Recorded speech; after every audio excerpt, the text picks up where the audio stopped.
A very cool tourist attraction in the South Canterbury area is a salmon farm known as High Country Salmon. It's a salmon farm and a processing shop, factory, all in one. It's located just south of Twizel. It's difficult to miss. It's on the main road. You drive past and you can see the salmon farm right there. It's right next to one of the canals. So you walk in and you see a whole lot of salmon memorabilia and stuff everywhere. There's like world records on the wall, and there's pictures of salmon. There's lots of information on the walls. They got pies and hot food. It's just salmon, salmon, salmon everywhere in this shop. Fish are able to convert feed into human food more efficiently because they expend less energy on maintaining bodily processes than terrestrial livestock. The feed conversion ratio indicates how much an animal has to eat to gain 1 kilogram. A feed conversion of 1.60 means that the salmon needs 1.6 kilograms of feed to gain 1 kilogram. The pig needs more than twice as much food as the salmon to gain 1 kilogram, while sheep needs to eat 6 times as much. And you can feed them. There's the pellets right there. 1 pottle per person.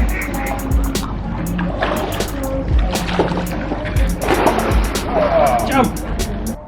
You kind of feel a little bit sorry for them because they're sort of just swimming around in a circle, around and around and around. But you can stick the camera in the water like I did there, and there's some fairly good looking salmon. These things must be delicious. I wonder what's in them.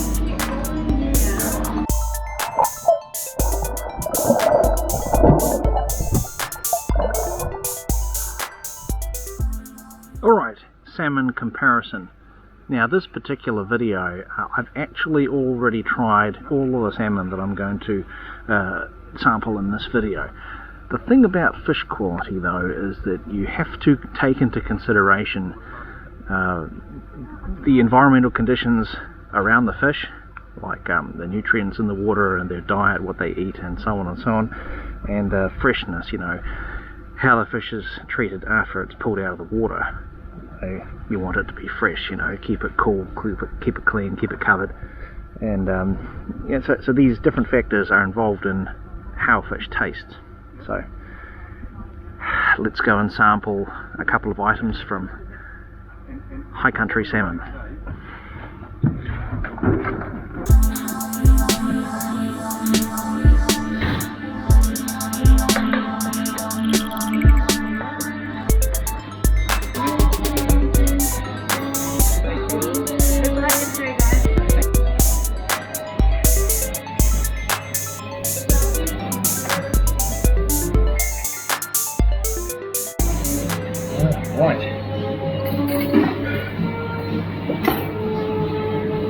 Salmon and bacon pie.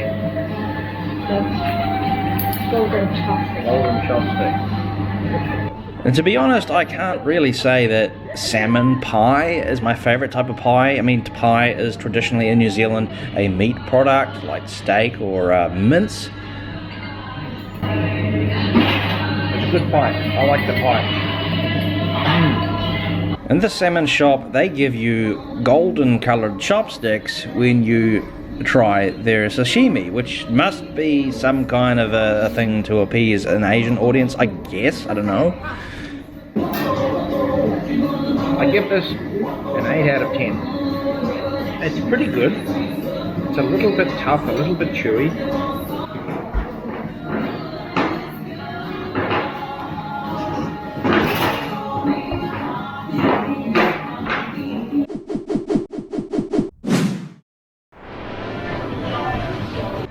As I said earlier in the video, they've got this big board here with all kinds of catch records. These are locals that have travelled down to they're known as the Tekapo canals. They are the hydro lake canals between the 3 hydro lakes, Lake Ohau, Lake Pukaki, Lake Tekapo in that region. People go down there and fish and catch their own salmon because these salmon are landlocked. They actually live in those canals.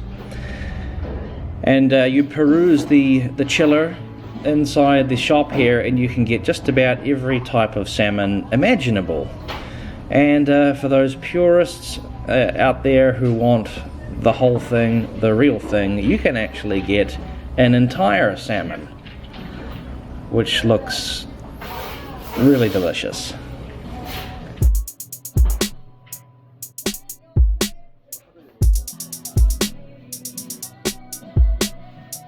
The salmon life cycle: eggs, alevins, death from predators, fry, smolts, chum, pink and some chinook migrate directly to saltwater. Adult salmon: deaths from predators, fishing, delays in migration, spawning migration, courtship, spawning salmon, death from spawning, death from temperature changes, disturbance of gravel, pollution and predators.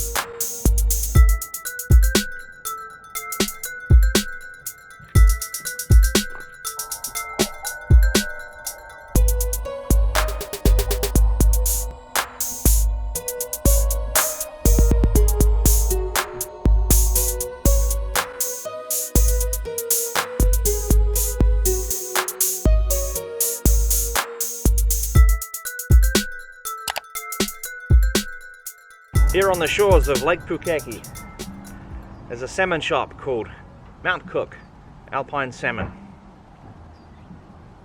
It's pretty good salmon. Big car park, toilets. Now the salmon farm is not here, it's actually way up there in one of the canals. So here they have a salmon shop, and they have a salmon factory over that way in Timaru. But the farm is way up that way in the canal, so it's in 3 different locations. Let's go have a look at the salmon.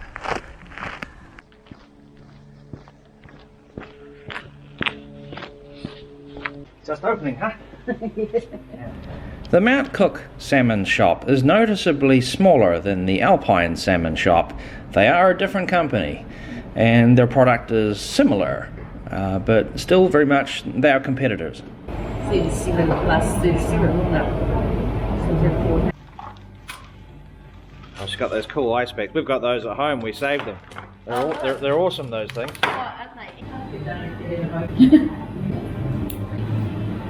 Now, Cook Alpine Salmon taste test.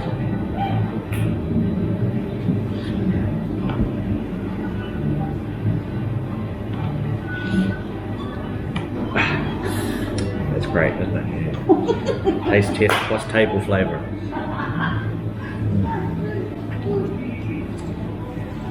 Yeah, I give this a 9 out of 10. A 9 out of 10. Hey, can I ask you a question?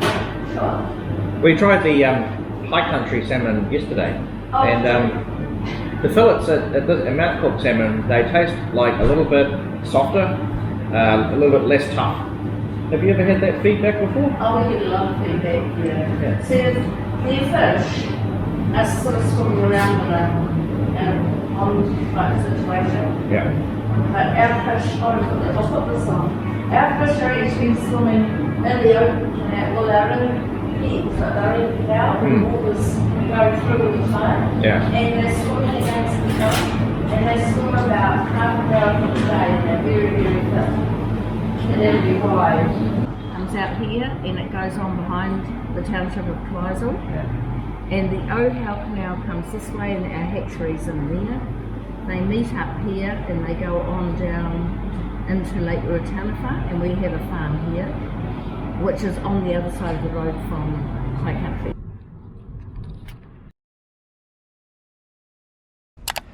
So I headed over to the Akaroa Salmon Shop to get myself a 500 gram pack of cold smoked salmon.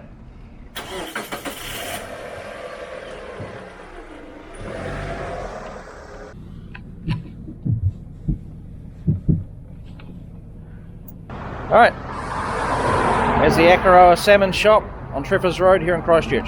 Not a lot of choices in the shop, there's very limited options.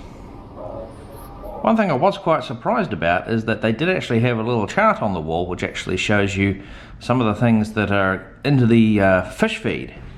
I didn't see this at the other salmon farms that I went to. You know, something actually telling you the specific ingredients in the fish feed. 500 gram pack of Akaroa smoked salmon. And I was surprised to see that it wasn't only fish products that were going into the fish feed. Good to know.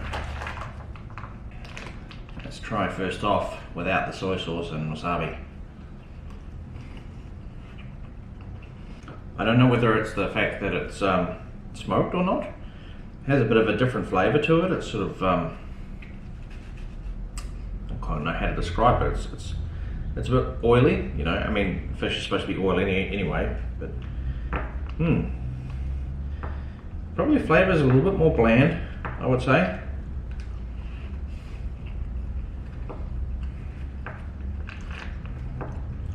A little bit more chewy. Let's try it with the soy sauce. Now I got the smoked salmon because that was like the one that they had, like most of them was all smoked. Anyway, I give these a 7 out of 10. Okay, well that does it for the taste test comparison part of the video. This is an environmental message now please don't stop the video. Please continue to watch this part if you care about the environment, because we still have to ask questions about the sustainability of salmon farming. You've seen some salmon farms compared in this video, but I still have to ask questions about the food that they eat. Where does that come from, and how much energy is required to create that? Now, if you have a look at this documentary, Seaspiracy, there's quite a scathing criticism on salmon farming, and essentially the documentary says that the feed that the salmon eat in salmon farms comes from fish meal plants, and so you have to put a whole lot of, you know, dead fish into you know, the bones and the heads and the tails and everything into the fish meal, and then that goes into the pellets.